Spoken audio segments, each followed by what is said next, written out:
Kemudian Yesus menampakkan diri lagi kepada murid-muridnya di pantai Danau Tiberias, dan ia menampakkan diri sebagai berikut. Di pantai itu berkumpul Simon Petrus, Thomas yang disebut Didimus, Natanael dari Kana yang di Galilea, anak-anak Zebedeus dan 2 orang muridnya yang lain. Kata Simon Petrus kepada mereka, "Aku pergi menangkap ikan." Kata mereka kepadanya, "Kami pergi juga dengan engkau." Mereka berangkat lalu naik ke perahu. Tetapi malam itu mereka tidak menangkap apa-apa. Ketika hari mulai siang, Yesus berdiri di pantai. Akan tetapi murid-murid itu tidak tahu bahwa itu adalah Yesus.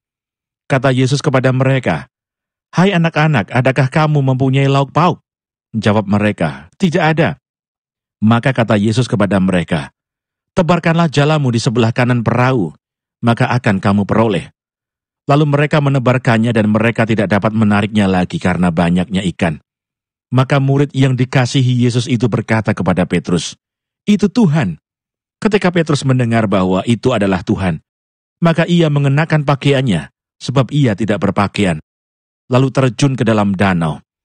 Murid-murid yang lain datang dengan perahu karena mereka tidak jauh dari darat, hanya kira-kira 200 hasta saja, dan mereka menghela jala yang penuh ikan itu. Ketika mereka tiba di darat, mereka melihat api arang, dan di atasnya ikan dan roti. Kata Yesus kepada mereka, "Bawalah beberapa ikan yang baru kamu tangkap itu." Simon Petrus naik ke perahu, lalu menghela jala itu ke darat, penuh ikan-ikan besar, 153 ekor banyaknya, dan sungguh pun sebanyak itu, jala itu tidak koyak. Kata Yesus kepada mereka, "Marilah dan sarapanlah." Tidak ada di antara murid-murid itu yang berani bertanya kepadanya, "Siapakah engkau?" Sebab mereka tahu bahwa ia adalah Tuhan. Yesus maju ke depan, mengambil roti, dan memberikannya kepada mereka. Demikian juga ikan itu. Itulah ketiga kalinya Yesus menampakkan diri kepada murid-muridnya, sesudah ia bangkit dari antara orang mati. Sesudah sarapan, Yesus berkata kepada Simon Petrus, "Simon anak Yohanes, apakah engkau mengasihi aku lebih daripada mereka ini?" Jawab Petrus kepadanya, "Benar Tuhan, engkau tahu bahwa aku mengasihi engkau." Kata Yesus kepadanya, "Gembalakanlah domba-dombaku." Kata Yesus pula kepadanya untuk kedua kalinya, "Simon anak Yohanes, apakah engkau mengasihi aku?" Jawab Petrus kepadanya, "Benar Tuhan, engkau tahu bahwa aku mengasihi engkau." Kata Yesus kepadanya, "Gembalakanlah domba-dombaku." Kata Yesus kepadanya untuk ketiga kalinya, "Simon anak Yohanes, apakah engkau mengasihi aku?" Maka sedih hati Petrus karena Yesus berkata untuk ketiga kalinya, "Apakah engkau mengasihi aku?" Dan ia berkata kepadanya, "Tuhan, engkau tahu segala sesuatu, engkau tahu bahwa aku mengasihi engkau." Kata Yesus kepadanya, "Gembalakanlah domba-dombaku. Aku berkata kepadamu, sesungguhnya ketika engkau masih muda, engkau mengikat pinggangmu sendiri, dan engkau berjalan kemana saja kau kehendaki.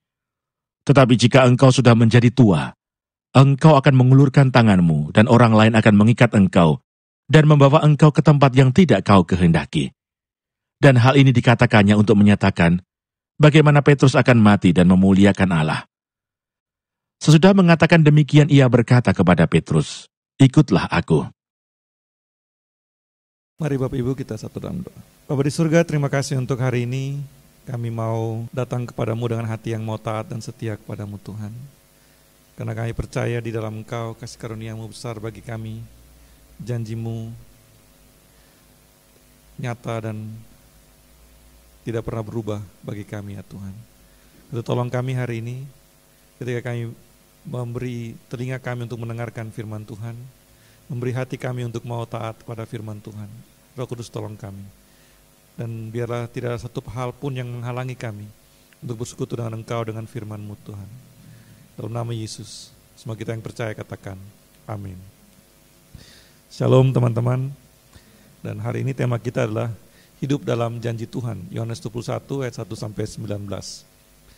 Teman-teman tahu, janji itu penting sekali untuk orang yang mau hidup bersama. Jadi kalau kita mau hidup bersama dengan orang lain, kita butuh janji. Pernikahan itu bisa dijalankan karena mempelai pria dan mempelai wanita mengucapkan janji. Tapi bukan hanya hubungan pernikahan, hubungan bisnis pun bisa jalan ketika ada perjanjian, ada kontrak. Hubungan pekerjaan bisa jalan karena ada kontrak. Nah itu hidup ini teman-teman, hidup ini berjalan karena janji. Selama kita hidup dengan sesama manusia, dengan manusia yang lain, kita akan butuh janji. Kita akan buat janji, kita akan pegang janji, kita akan berharap pada janji. Kenapa saya ngomong begini? Karena saya mau menjadikan konkret apa yang sering kita dengar di gereja. Di gereja kita dengar tentang janji Tuhan. Kita nyanyi janjimu seperti fajar pagi hari. Di gereja kita sangat lazim mendengar kata janji Tuhan. Tapi dalam prakteknya kita banyak orang Kristen tidak hidup dalam janji Tuhan. Banyak orang Kristen berpikir frasa janji Tuhan itu sesuatu yang berbeda dengan apa yang dia jalani setiap hari dalam hubungannya dengan sesama manusia. Padahal sebenarnya frasa itu sama berlakunya. Nah, bagaimana kita menjalani hubungan kita dengan Tuhan, teman-teman? Kita menjalani hubungan kita dengan Tuhan di dalam janji. Janji yang diberikan Tuhan kepada kita. Tapi kalau janji itu hanya satu pihak, itu nggak mungkin berjalan hubungannya. Janji itu harus disepakati oleh dua pihak. Janji yang diberikan Tuhan kepada kita, kemudian kita menyepakatinya, dan kita membuat janji kepada Tuhan. Teman-teman udah pernah membuat janji kepada Tuhan? Bentuk dari janji itu beda-beda. Di perjanjian lama, sebagai tanda perjanjian, umat Israel memberi diri untuk disunat yang laki-laki. Di perjanjian baru, kita memberi diri untuk dibaptis. Itu sebagai tanda bahwa kita sepakat dengan janji dari Tuhan dan kita juga mau berjanji kepada Tuhan. Kita dibaptis. Dan kemudian Yesus bilang, buatlah ini sebagai peringatan akan aku. Apa itu? Perjamuan kudus. Makan roti dan minum anggur. Itu sebagai tanda bahwa kita sepakat dengan janji Tuhan. Tapi gereja kemudian dalam sejarahnya membuat perjamuan itu sebagai suatu ritual. Makan roti dan minum anggur. Padahal kalau kita telusuri di Israel waktu itu, orang Israel makan roti dan minum anggur itu makanan sehari-hari. Sehingga Yesus meminta murid-murid untuk mengingat dia, untuk hidup dalam janji kepadanya dengan dia, itu setiap kali mereka makan dan minum sehari-hari. Itu artinya setiap orang yang percaya kepada Kristus diminta untuk hidup dalam janji itu setiap hari, sama seperti selama dia masih makan dan minum, selama itu dia hidup dalam janji Tuhan. Haleluya. Nah itu janji teman-teman. Nah kita mau lihat bagaimana kita bisa hidup dalam janji Tuhan. Bagaimana kita bisa menjalani hidup kita dalam janji Tuhan. Pertama tentu kita dengar Tuhan berjanji, ya kan? Tuhan berjanji di Matius 28, Yesus bilang, aku menyertai kamu sampai kesudahan zaman. Sebelum dia naik ke surga, dia berjanji seperti itu. Dia mengutus murid-murid untuk pergi menjadikan semua bangsa muridnya, dan ketahuilah aku menyertai kamu sampai akhir zaman. Itu janji Tuhan kan. Kalau kita baca Alkitab ada banyak sekali janji Tuhan. Janji yang kita bisa klaim, dan orang Kristen suka.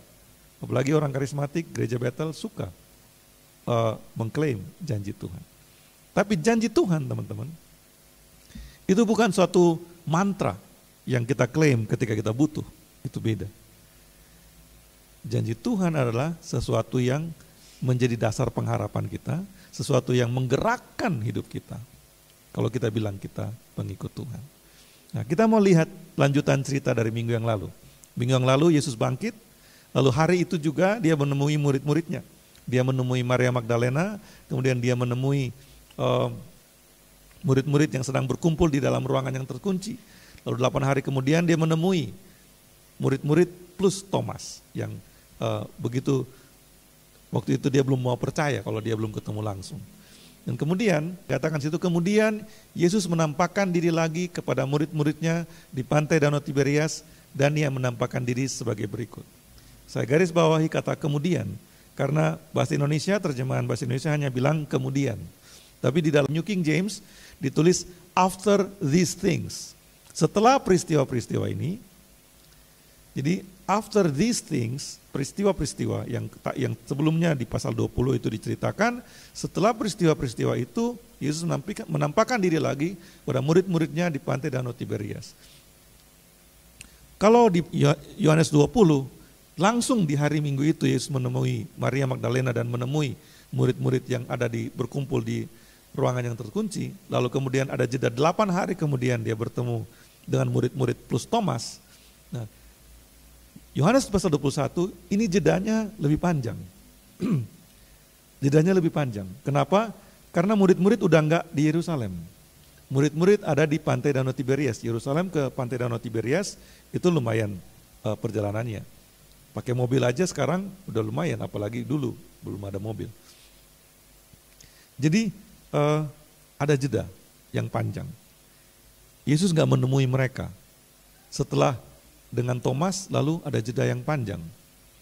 Karena itu apa yang terjadi? Murid-murid pulang kampung. Sebelumnya di Injil Lukas juga cerita tentang Yesus menghentikan Kleopas dan seorang murid yang lain yang mau pulang kampung ke Emmaus. Yesus menemui mereka di perjalanan dan kemudian mereka jadi balik lagi ke Yerusalem karena Yesus bangkit. Nah, tapi yang menarik teman-teman, setelah hari itu dan 8 hari kemudian ada jeda di mana jedanya cukup panjang sehingga membuat Petrus dan murid-murid yang dari Galilea pulang ke Galilea. Mereka pulang ke Galilea dan mereka pergi ke pantai, ke danau. Teman-teman, persoalannya dengan janji Tuhan, dengan janji, bukan cuma janji Tuhan. Persoalan dengan janji adalah ketika diucapkan dan ketika itu diwujudkan, ada jeda. Itulah janji. Itulah esensi janji. Ketika diucapkan, ada jeda. Dan antara jeda itu, diucapkan dan diwujudkan, antara jeda itu yang disebut resiko. Bisa terjadi, bisa tidak terjadi. Setelah dari janji diucapkan dan janji diwujudkan, jedanya itu namanya resiko. Bisa nggak terjadi juga janji ini. Kan? Dan iman teman-teman menolong kita untuk hidup dalam jeda itu. Dari janji sampai itu diwujudkan. Nah, janji Tuhan teman-teman kadang-kadang terlalu lama. Karena janji Tuhan itu bisa lama sekali. Yesus bilang pada murid-murid, berjanji kepada murid-murid dan murid-murid nggak ketemu lagi. Setelah ketemu Thomas, Tuhan nggak ketemu mereka. Dan mereka pulang kampung. Simon Petrus bilang kepada murid-murid, ngomongnya ini di pinggir danau. Jadi mereka bukan di Yerusalem, udah di Galilea. Aku pergi menangkap ikan. Mereka berangkat lalu naik ke perahu, tapi malam itu mereka tidak menangkap apa-apa. Teman-teman, percaya kepada Tuhan? Janji Tuhan teman-teman, kita percaya kepada Tuhan. Kita percaya kepada Tuhan. Tapi sampai janji Tuhan itu terjadi, itu kadang terlalu lama. Dan akibatnya menyerah. Menyerah dan kembali ke kehidupan lama. Teman-teman pernah menyerah? Mau melakukan sesuatu, diberi janji, tapi menyerah. Kalau teman-teman pernah ikut MLM, pasti mengerti. MLM itu kan penuh janji, gitu kan. Ada success story penuh janji gitu. Saya termasuk salah satu orang yang paling awal ikut MLM. Saya ikut MLM teman-teman belum lahir. Waktu Amway baru masuk Indonesia pertama kali, saya diajak teman baik saya, sahabat seperti saudara gitu ya. Ya udah, karena sahabat saya ikut aja MLM. Tapi luar biasanya upline-nya teman saya ini sangat aktif. Dia ingin benar-benar downline-nya berhasil semua. Kalau nggak ngerti upline dan downline nggak apa-apa, berarti Anda belum terkontaminasi oleh dunia MLM. Dan upline-nya teman saya itu aktif sekali untuk mendidik saya menjadi murid yang baik dari Amway. Saya kuliah di Depok, dia kuliah di Grogol. Saya nggak usah sebut merek kampus ya.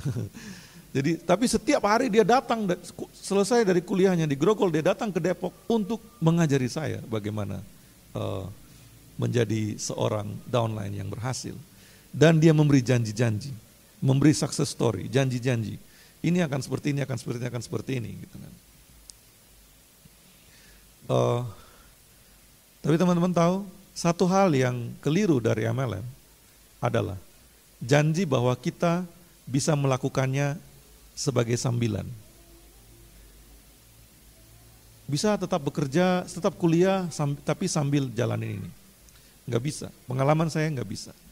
Dan kesimpulan saya waktu itu adalah, kalau saya mau sukses di sini, saya harus jadikan ini sebagai tujuan hidup saya.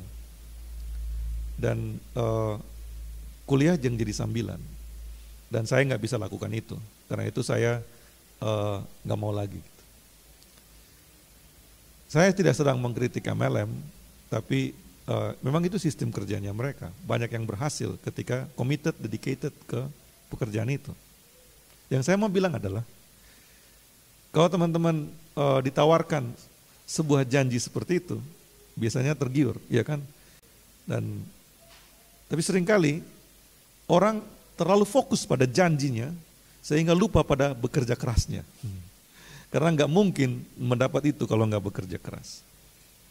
Dan orang yang nggak bekerja keras kemudian patah semangat di tengah jalan, akhirnya udahlah berhenti gitu. Dan memang dari sekian banyak yang mengerjakan pekerjaan itu, bisnis itu, berapa persen yang kemudian berhasil? Berhasilnya sampai seperti janji itu, nggak banyak kan? Karena itulah prosesnya, itulah hidup. Ada janji, ada jeda waktu, kerja keras yang kita harus kerjakan. Kalau kita nggak kerjakan ini, kita nggak akan dapat yang dijanjikan itu. Di dunia orang mengerti itu, di dalam bisnis orang mengerti itu, ya kan? Di dalam hubungan pacaran juga ada janji kan? Hubungan kita dengan Tuhan juga seperti itu teman-teman. Murid-murid terlalu lama menunggu, wah Yesus nggak datang-datang lagi. Akhirnya yaudah kita pergi tangkap ikan aja. Kita kembali ke kehidupan kita yang lama. Mereka kembali ke kehidupan mereka yang lama. Udah 3 tahun lebih mereka meninggalkan kehidupan mereka sebagai nelayan. Mereka pergi untuk menangkap ikan lagi. Tapi Yohanes 21 ayat 3 mengatakan malam itu mereka tidak menangkap apa-apa. Mereka enggak menangkap apa-apa. Nah, itu pelajaran pertama teman-teman dalam hidup ini. Kalau itu bukan kehendak Tuhan, kita enggak akan dapat apa-apa. Lalu temukan kehendak Tuhan bagi hidupmu, tujuan Tuhan bagi hidupmu. Kalau engkau ingin mendapat apa-apa. Tapi hati-hati, apa-apa yang saya maksud di sini, itu apa? Karena iblis menjanjikan juga. Oh iya teman-teman, hidup ini nggak akan seru kalau nggak ada persaingan, gitu kan? MLM A menjanjikan ini, MLM B menjanjikan ini. Si ganteng A menjanjikan ini, si ganteng B menjanjikan ini, ya kan? Persaingan. Karena ada persaingan maka kemudian hidup jadi seru, gitu kan? Kita jadi termotivasi, si pemberi janji akan termotivasi untuk memberikan janji yang lebih keren daripada pesaingnya. Nah dalam kehidupan iman pun teman-teman, Tuhan memberi janji, tapi iblis memberi janji juga. Iblis memberi janji. Bahkan segitu kurang ajarnya iblis, dia beri janji kepada siapa? Dia beri janji kepada Yesus. Dia bawa Yesus ke tempat yang tinggi dan dia bilang, kamu lihat semua ini jadi milikmu. Kalau kamu menyembah aku. Yesus aja dia berani janjikan hal itu, apalagi kita. Sebentar. Iblis itu bapa dusta. Artinya ketika dia berjanji, dia sedang berdusta. Yesus aja dia berani goda dengan dusta itu. Apalagi kita. Nah, dalam hidup ini teman-teman, kalau kita mengaku percaya kepada Tuhan, kita mau percaya pada janji Tuhan. Tapi iblis memberikan janji lain, janji alternatif. Nah karena itu kita perlu tanya, mau apa dengan hidup kita? Yang Tuhan janjikan kepada kita, hidup yang kekal, nomor 1. Damai, nomor 2. Damai yang tidak bisa diberikan oleh dunia ini. Dan nomor 3, hidup yang berkelimpahan. abundant life. Abundant itu artinya begitu banyaknya sampai tumpah-tumpah. Tapi apa sih yang begitu banyaknya sampai tumpah-tumpah? Kata life, zoe, itu hidup yang ada energinya. Hidup yang selalu penuh semangat, hidup yang selalu berkarya, hidup yang selalu menghasilkan sesuatu. Itu janji Tuhan.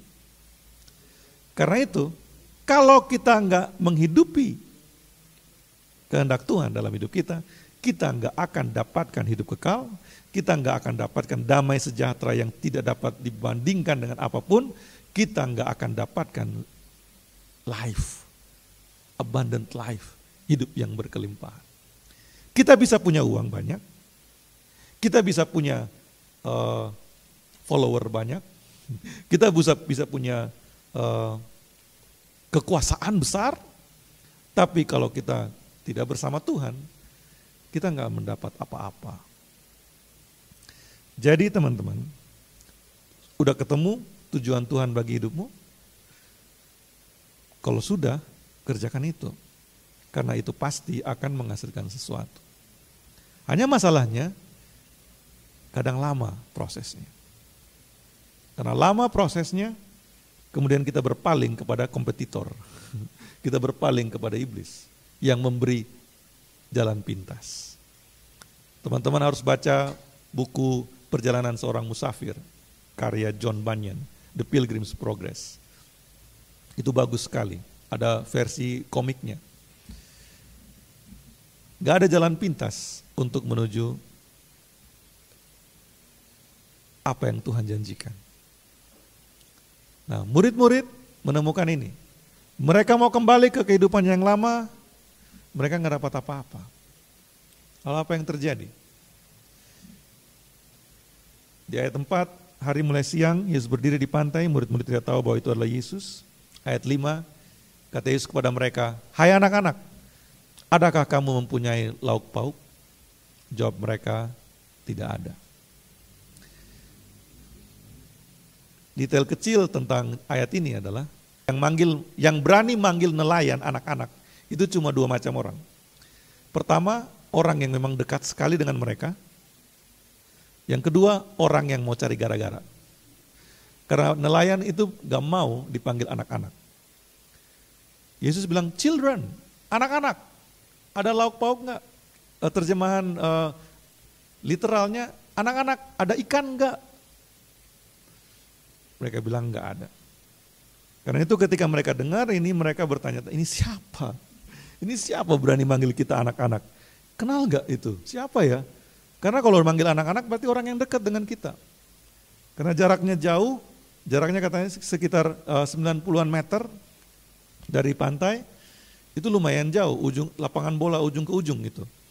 Dan mereka bilang gak ada. Teman-teman, murid-murid sedang mundur dari pelayanan, ya kan? Murid-murid sedang kembali ke hidup lama. Tapi Tuhan bukan datang dengan kemarahan kepada mereka. Tuhan datang dengan kasih. Datang ke pinggir danau. "Anak-anak, ada ikan gak?" Mereka bilang, "Gak ada."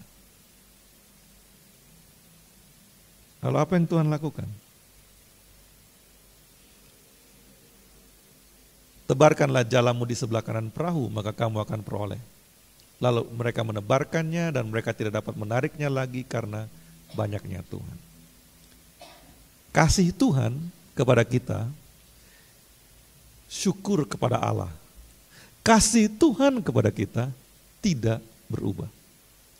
Tuhan tidak berhenti mengasihi kita bahkan ketika kita jatuh dalam dosa. Tuhan tidak berhenti mengasihi kita ketika kita mundur dari pelayanan. Kok bisa, Pak? Ya, karena Allah adalah kasih. Dia tidak bisa mengingkari dirinya sendiri. Tapi bukan hanya itu. Kasih Allah kepada manusia itu adalah kasih yang aktif. Kasih yang gak pasif, kasih yang aktif. Dia bergerak mencari ketika kita pergi jauh dari dia. Karena dia saking sayangnya, dia bergerak mencari. Ketika manusia pergi, ketika murid-muridnya pergi, dia bergerak mencari. Teman-teman yang dikasih, gak ada kebahagiaan yang lebih besar. Tuhan itu baik, bahwasanya untuk selama-lamanya kasih setianya.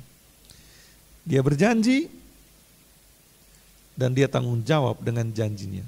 Di dalam proses jeda waktu antara janji dan kenyataan, itu menjadi nyata, Tuhan mengiringi kita. Tuhan tidak melepaskan kita. Tuhan tidak meninggalkan kita. Tuhan tidak tutup mata dengan apa yang terjadi pada kita.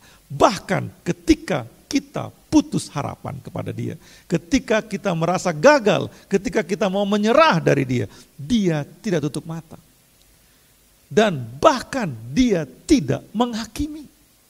Dia tidak datang menghardik murid-murid, kalian ngapain di sini? Kan aku suruh tunggu di Yerusalem. Yesus suruh tunggu di Yerusalem sampai mereka kepenuhan Roh Kudus. Kenapa kalian di sini? Yesus enggak gitu. Yesus datang ke danau. Anak-anak, ada ikan enggak? Dan Dia menolong mereka.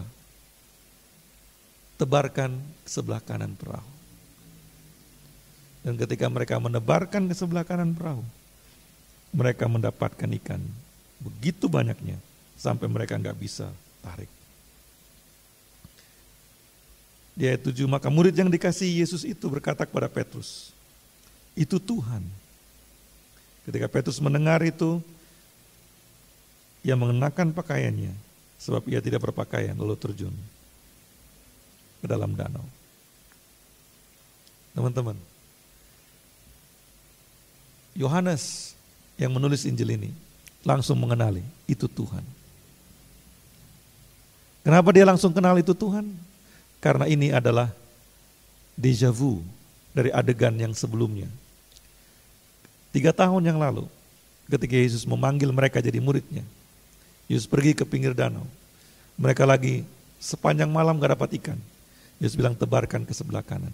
Mereka dapat ikan yang banyak. Lalu mereka menarik itu pula ke pinggir. Dan Yesus bilang, ikut aku. Aku akan menjadikan kamu penjala manusia. Dan Yesus mengulangi adegan yang sama. Ketika mereka dalam kelemahan dan mundur. Wow, sebegitu sayangnya Tuhan dengan mereka. Dia mengulangi. Supaya mereka ingat.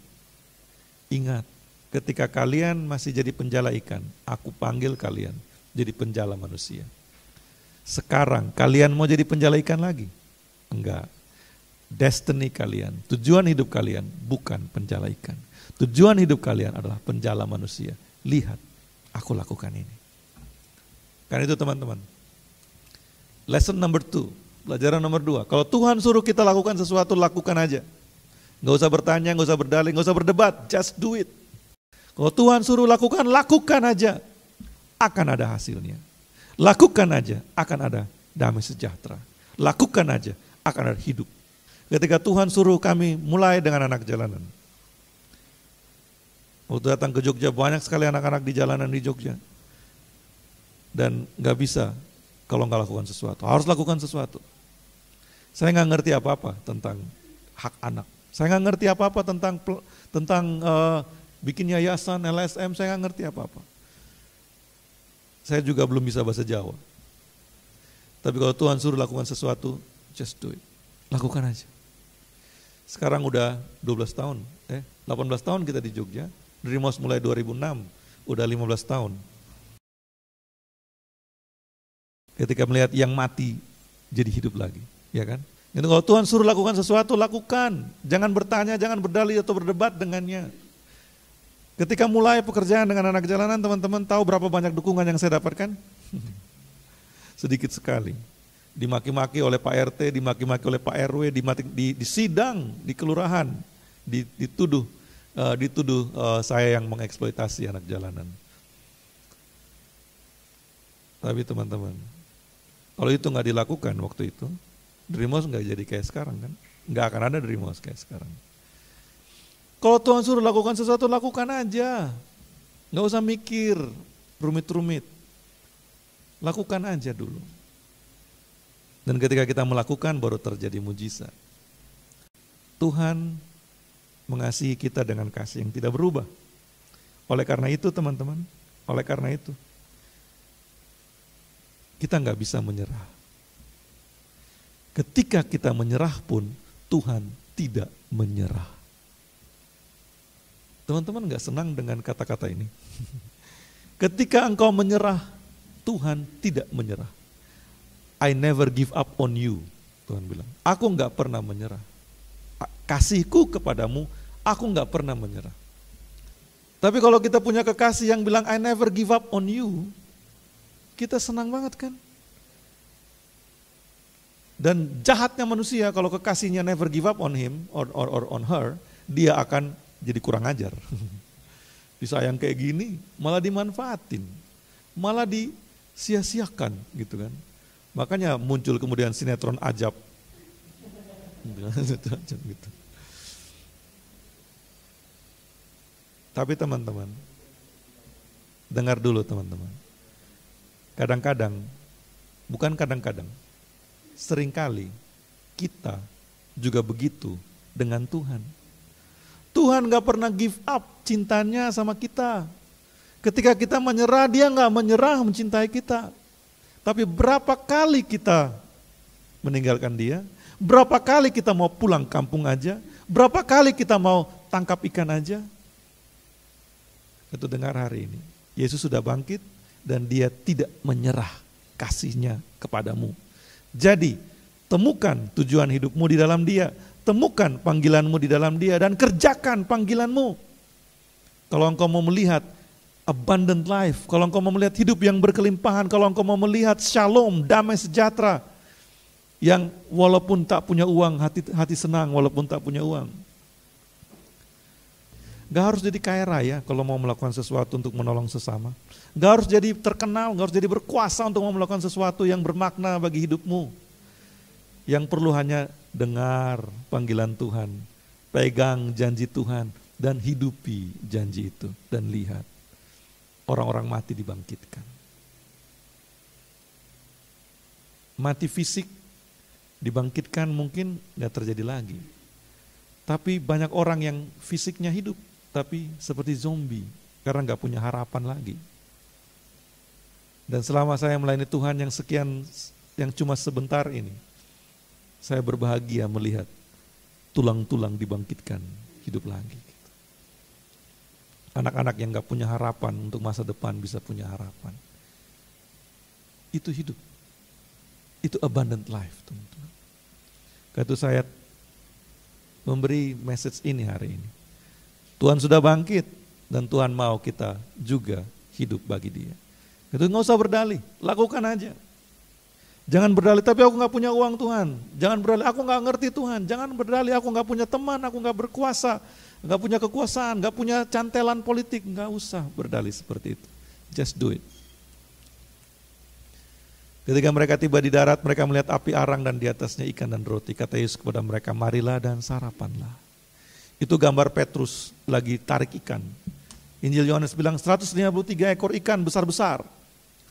Dan ada yang meneliti, melihat ikan besar dari Danau Galilea, Danau Tiberias, jumlahnya 153, itu kira-kira 100-an kilo.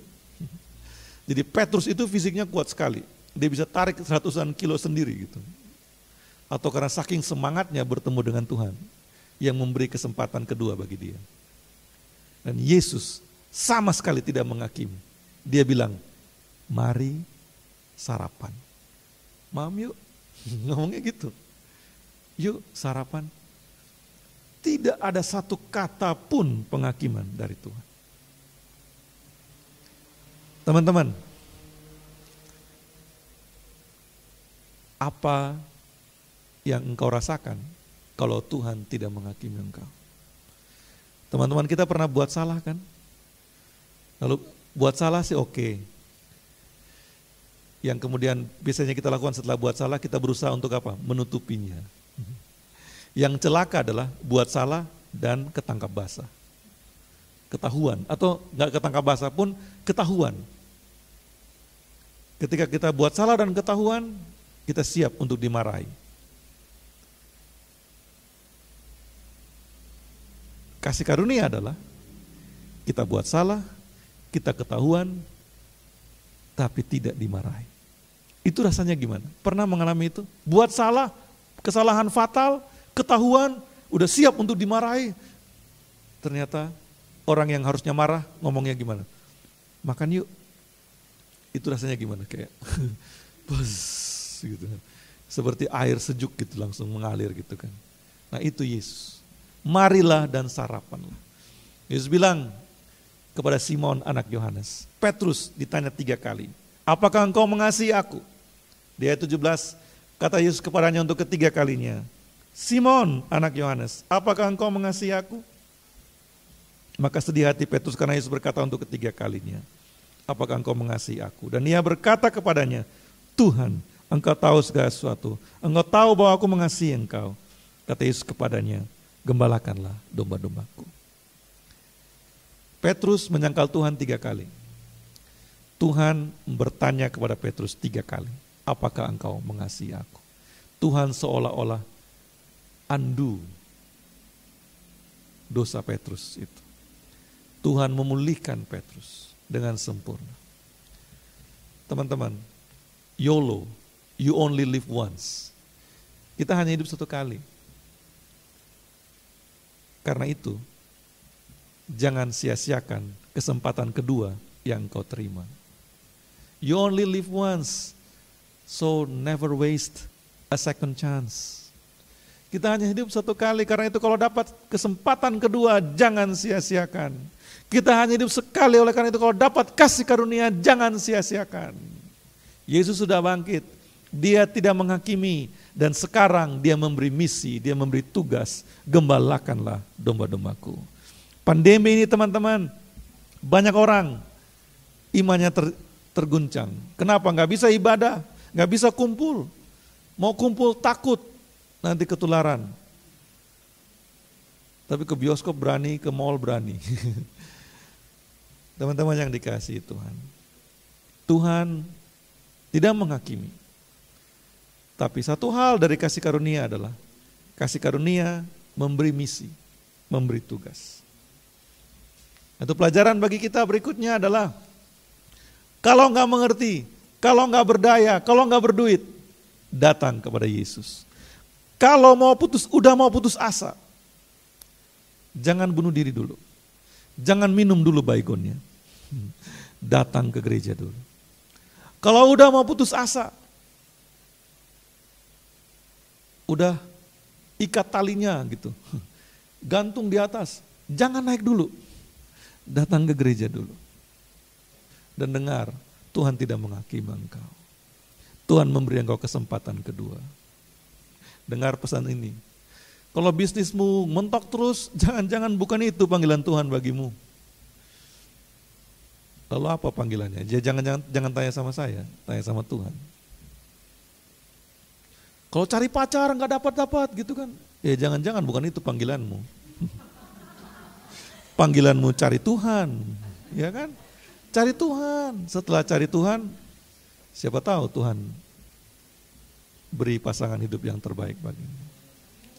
Karena itu selalu datang kepada Tuhan. Kalau nggak ngerti, kalau nggak berdaya, kalau nggak punya uang, datang sama Tuhan dulu.